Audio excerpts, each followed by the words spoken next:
Papas na Língua, com o professor Deonísio da Silva. Oferecimento Universidade Estácio de Sá.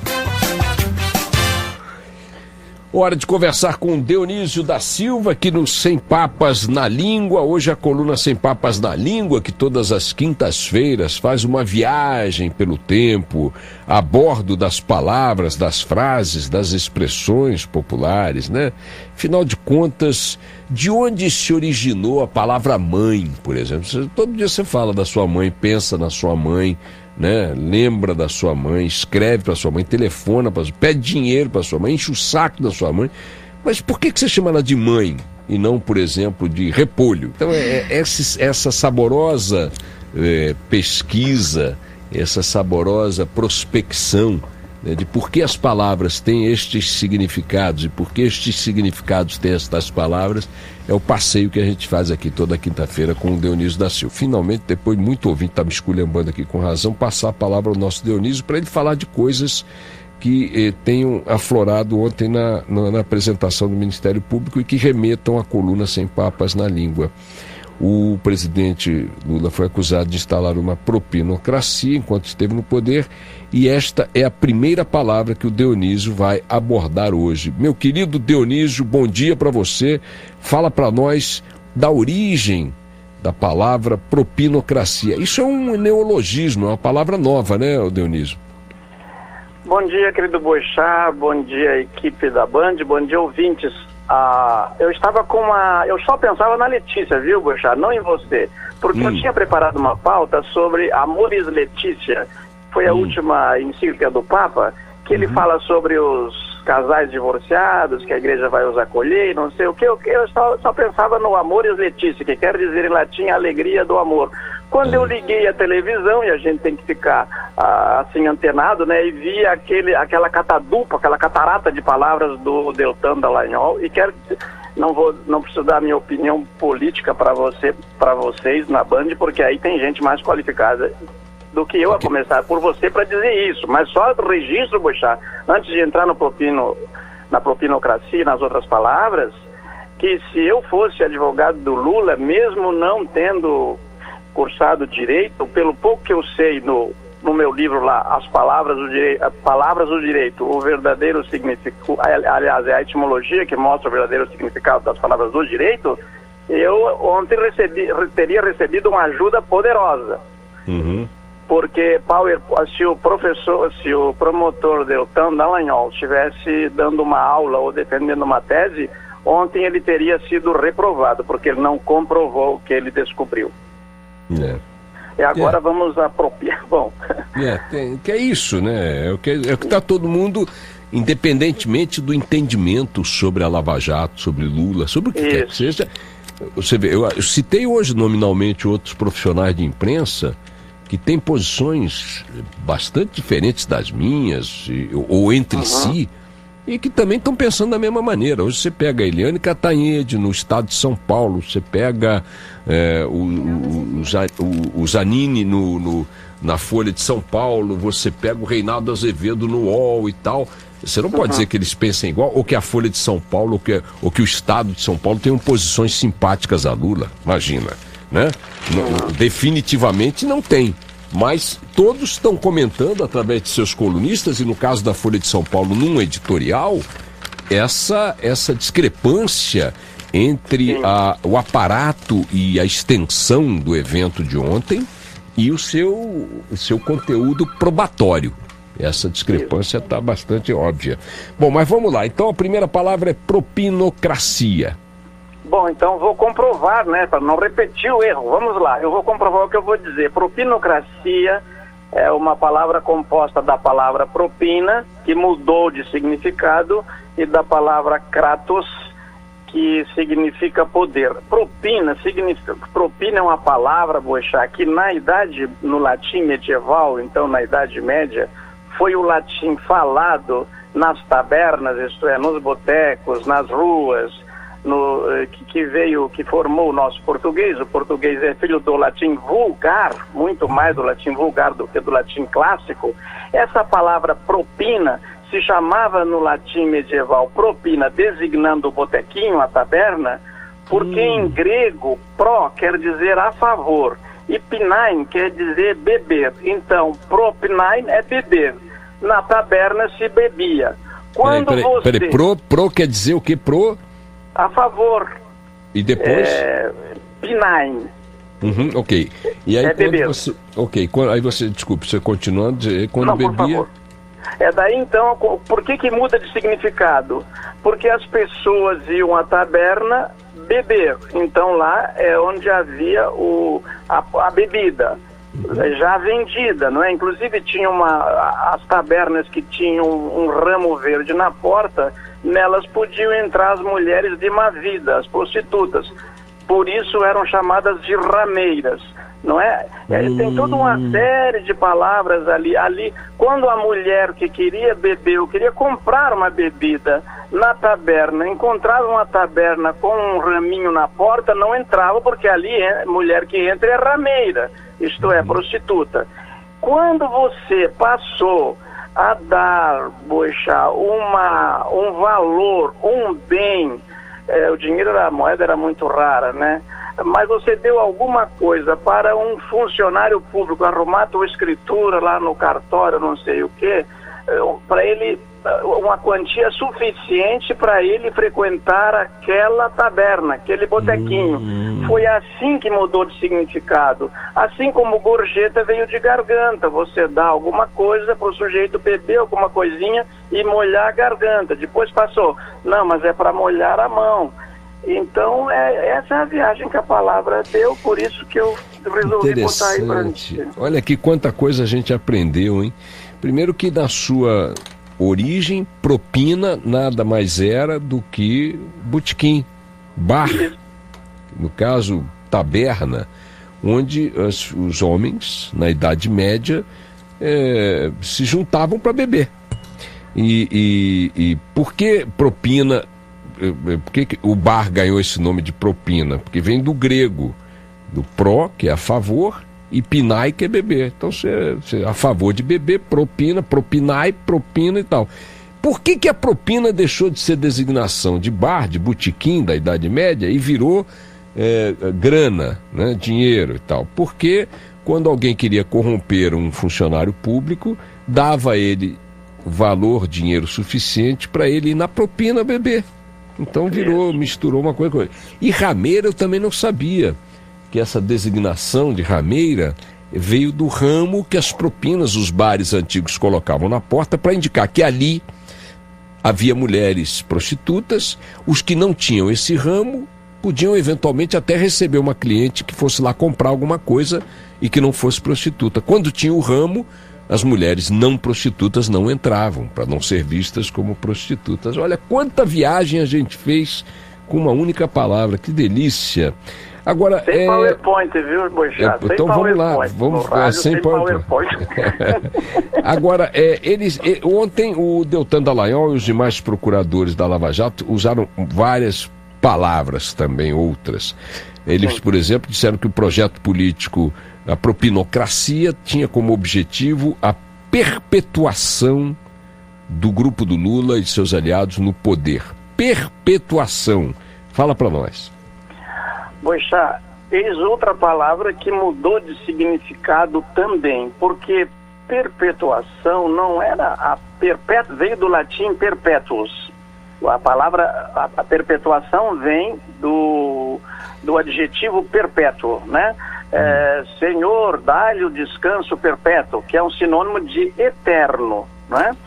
Eu não sei por que o procurador usou a palavra perpetuação em vez de perpetuar-se no poder, em vez de eternizar-se no poder. Quer dizer, sempre tem uma escolha. Eu só usei criticar um procurador altamente qualificado, ninguém chega ali sem um concurso público de provas de títulos, porque é o seguinte, quando você fala, Boixá, né, você tem que provar o que você está dizendo, mesmo numa conversa, né, quando você está dizendo, olha, como nós acabamos de dizer aí, propina significa beber, mas por quê? Não podia ser comer, não é? essas coisas, porque o dinheiro não era dado para ele comer, era dado para ele beber. Então, perpétuo veio desta palavra, quer dizer vitalício, mas para além da vida. Eu penso que, por mais que seja de um partido um projeto de ficar perpetuamente no poder, ele não quer ficar também depois da morte. Então essa palavra sofreu uma restrição, né? Entendi. Quer dizer, o perpétuo necessariamente vence a morte. Vence a morte. Isso. E mudou de sentido, porque ele passou a ser sinônimo de vitalício. Eu acho que é melhor vitalício do que perpétuo, para você dizer, enquanto eu... E nem a pessoa vitalícia, né, Boixá? É o partido. Enquanto houver esse partido, ou eu estiver vivo, ficaremos no poder. Mas além da morte, como? Como, né? Agora é interessante, porque então vamos lá, vamos para a origem da palavra perpetuação, perpétuo e tal. Vem do latim perpetus, ou perpétuos, né? Perpétuos, mas ele já é composto, Boixá, do antepositivo que se chama perpes. A partícula é perpes, quer dizer de maneira contínua, ininterrupta, nem a morte interrompe. Isso que eu queria saber, eu queria ter o étimo remoto aí no caso, né? Então, vem de perpes, que quer dizer contínuo, permanente, né? Perpes virou perpétus, que é eterno, e perpetuação deriva de perpétuos, de perpétuo e tal. E não se aplica, no caso, segundo o nosso professor Dionísio, porque o perpétuo é o que vai além da morte, e evidentemente nenhum grupo político pode ficar no poder se já morreu, além da morte. O correto seria vitalício, ou seja, que é aquele que permanece enquanto há vida, né? Vitalício, né? Você vai ganhar uma pensão vitalícia, quer dizer que você vai receber... Mas não é perpétua, né? Não é perpétua. É um cargo vitalício, do qual você não pode ser tirado até a sua morte, né? Então vamos lá. Abarcar, ele também usou essa expressão, né? Tal coisa objetiva, abarcar. Vai. Tá, só vou fazer um adendo, se Vossa Excelência me permite, que é o seguinte: quem criou a palavra perpétua foi um escritor romano do século I, chamado Quintiliano. Ele usou a palavra perpétuos para substituir a palavra grega católicos, que deu o nome da Igreja Católica. Isto é, o sentido de ser geral, universal, atingir tudo, né? Pegar todas as áreas, durar sempre. Então, em vez de colocar católicos, ele botou perpétuos, tá? Daí deu Igreja Católica, mas não deu Igreja Perpétua. Tá aí. Agora, o nosso, como é que chama? Quintiliano, né? Quintiliano, século I, já na nossa era. Tá. E abarcar. A outra, então, abarcar, querido. Abarcar é o seguinte, olha, o étimo é barca.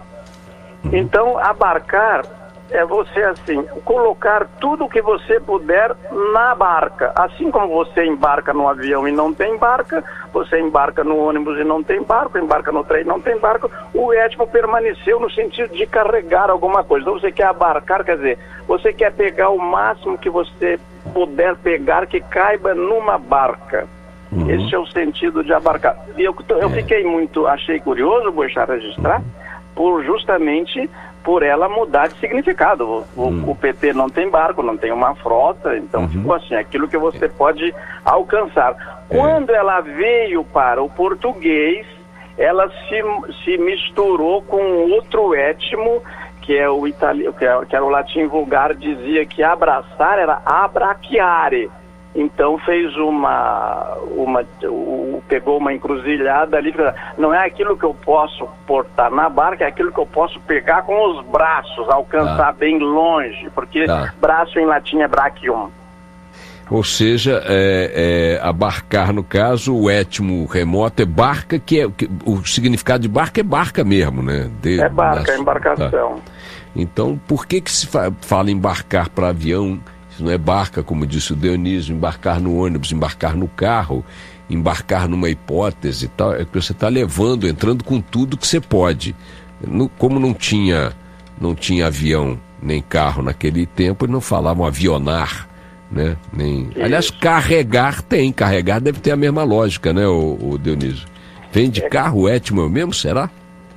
Carregar vem, o carro é que veio de lá, né? Porque carregar tem a carga. Carregar, o italiano, o latim já tinha caricare, o latim vulgar, que pegou de carros, que é uma palavra celta. Uhum. Então, bom, daí carregar é botar no carro, exatamente. Vamos aí para a palavra governabilidade.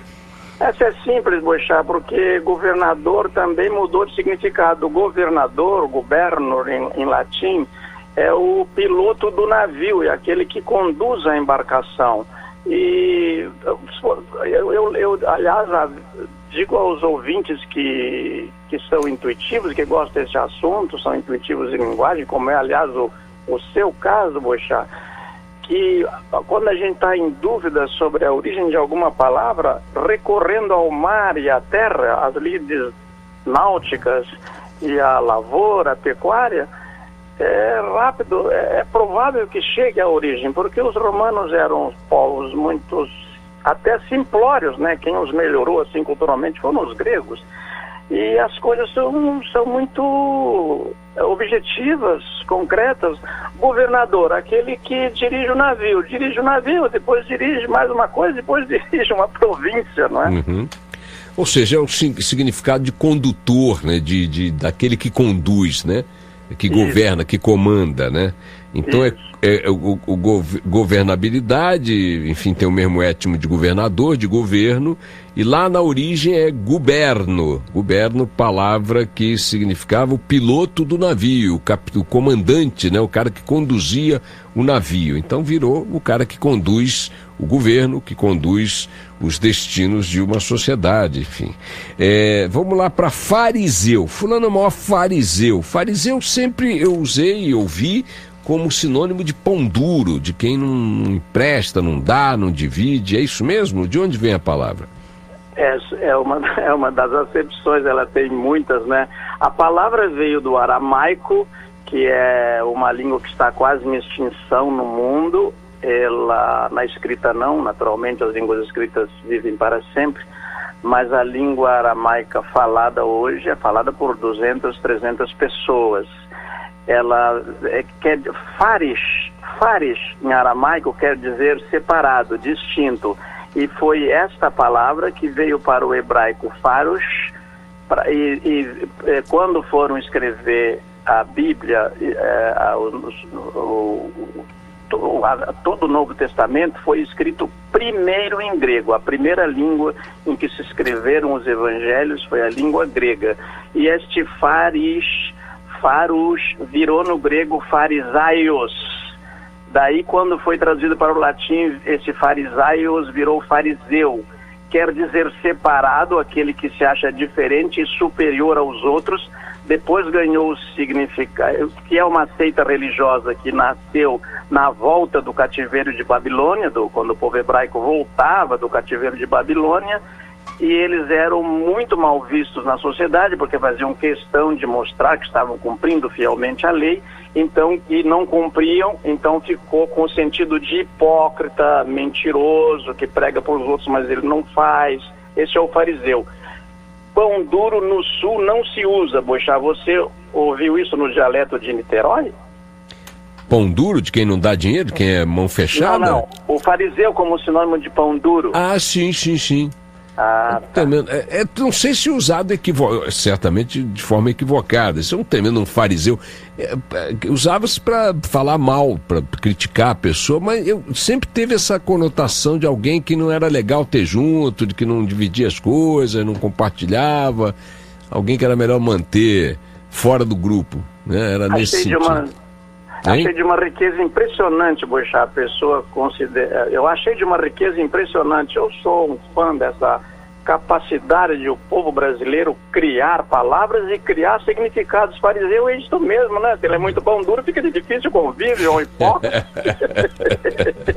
Olha, só para nossos ouvintes entenderem, a palavra origem, o étimo de fariseu, é faresh, que veio do aramaico, né? Então, depois foi pro hebraico, farush, depois pro grego, farisaios, né? Farisaios, e depois no latim, fariseu.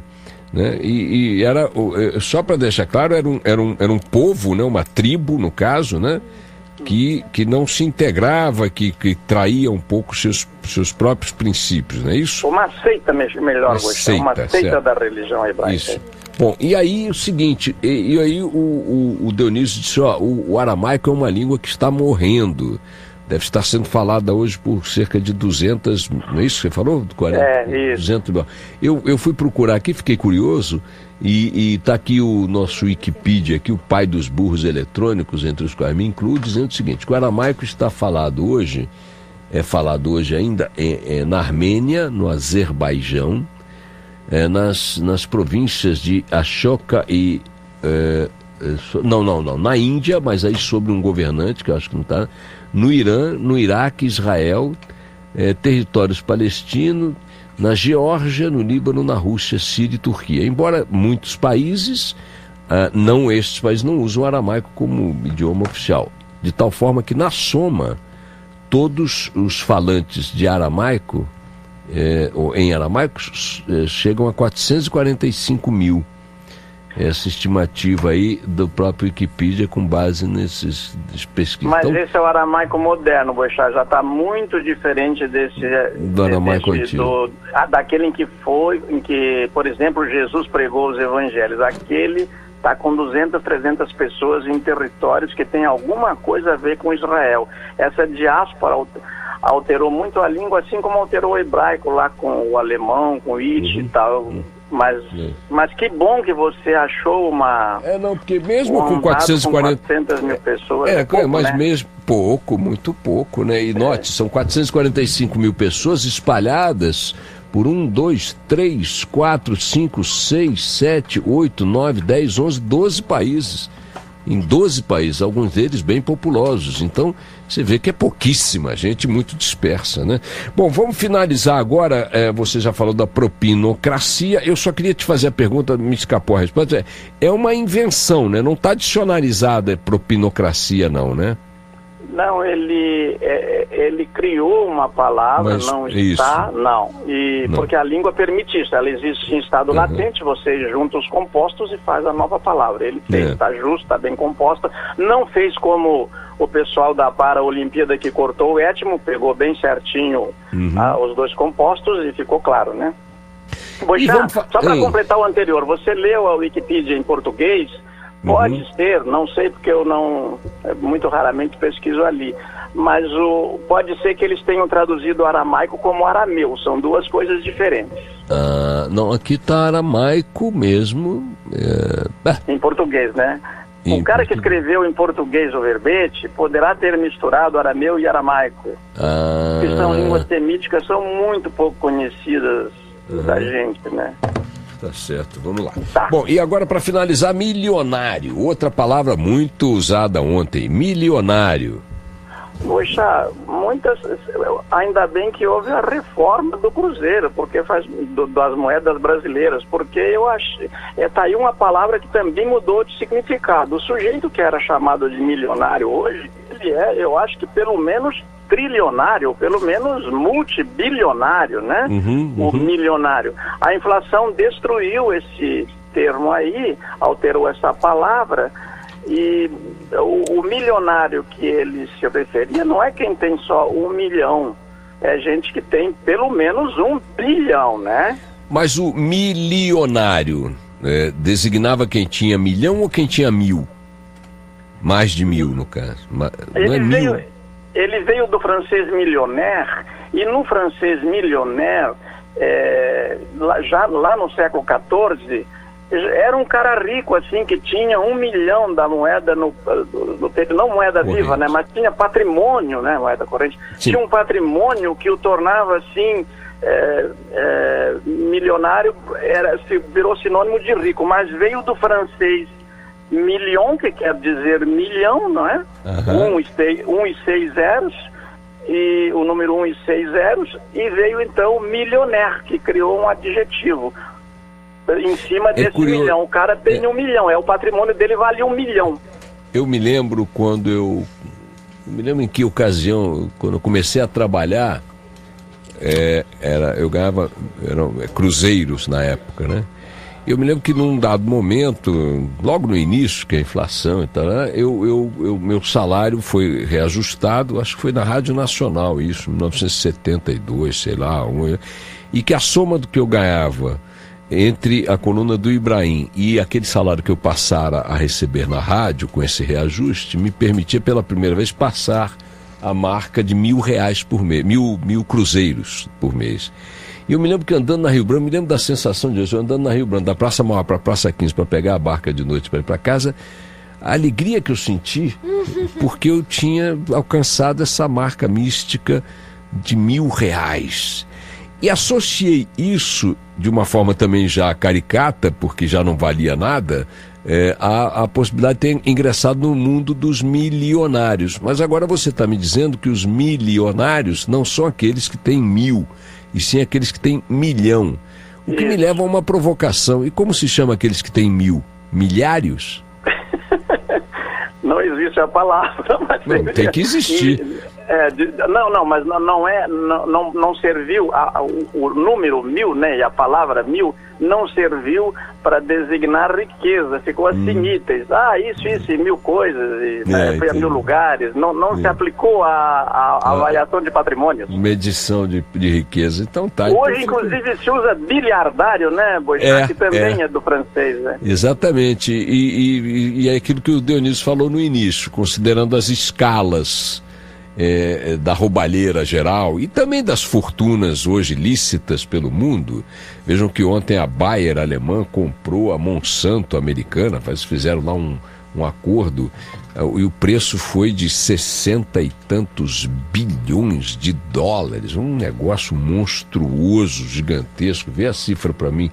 Então hoje são comuns 66 bilhões de dólares. São comuns fortunas gigantescas, são comuns negócios gigantescos e são comuns ladrões que roubam muito. Então, se chamar um cara desse de milionário é uma ofensa. Não tem milionário, é você, seu pobre falido, entendeu? É isso, querido Dionísio, um grande abraço para você, uma felicidade muito grande conversar contigo aqui no Sem Papas na Língua, todas as quintas-feiras. Obrigado pelo seu carinho e até quinta-feira que vem. Até quinta-feira, um abração, Boixá.